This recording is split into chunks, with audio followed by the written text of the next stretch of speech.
Now the second layer would be your offshore, under that offshore nearshore umbrella and shops. Now the advantage of nearshore is time zones, right? You can work on agile projects, same time zone, and there's good talent up there.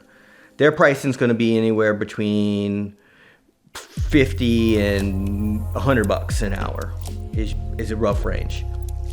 Now the advantages of that group is they obviously have the same time zones.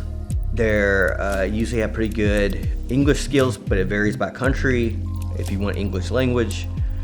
Now the pool of engineers in Latin America, while there are a lot of nearshore engineers, it's not as robust as Asia. 1 year of India STEM graduates equals all of the STEM population in Central and South America, to give you an idea of like scale.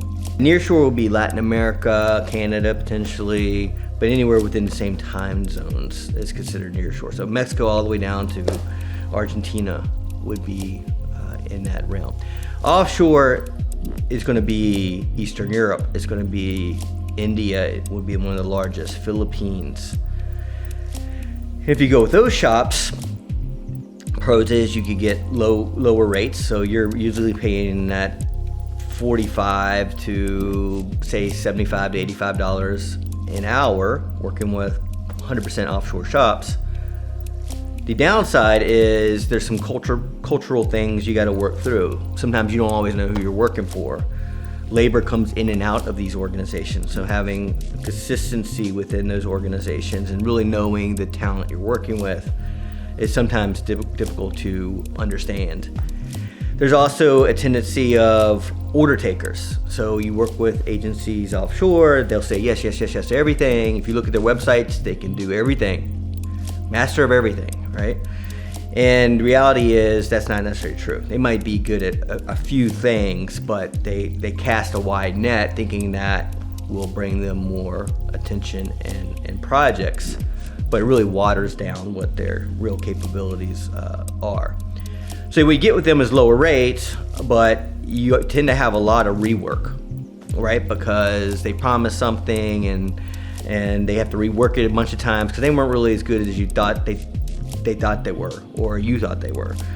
And so their cumulative dollars per hour actually goes way up if you're not managing that offshore vendor well, or you haven't picked the right one. So that's the real risk there, is they tend to say yes to everything and tend to be, come off as having specializations in everything, and that's not always the case. But you get a lower dollars per hour. So where I would recommend those folks, for offshore particularly, if you're just going with a straight offshore shop, is if you have a clear scope of work, it's not that complex, it's more like customer service or administrators, and you have good leadership in the US that can manage these resources, then that might be a good option for you. Nearshore, similar, except that you need folks who work your hours more real time, and there's not the tendency as much in India and offshore to be yes to everything. So they tend to be more specialized. Nearshore is just not as many of them.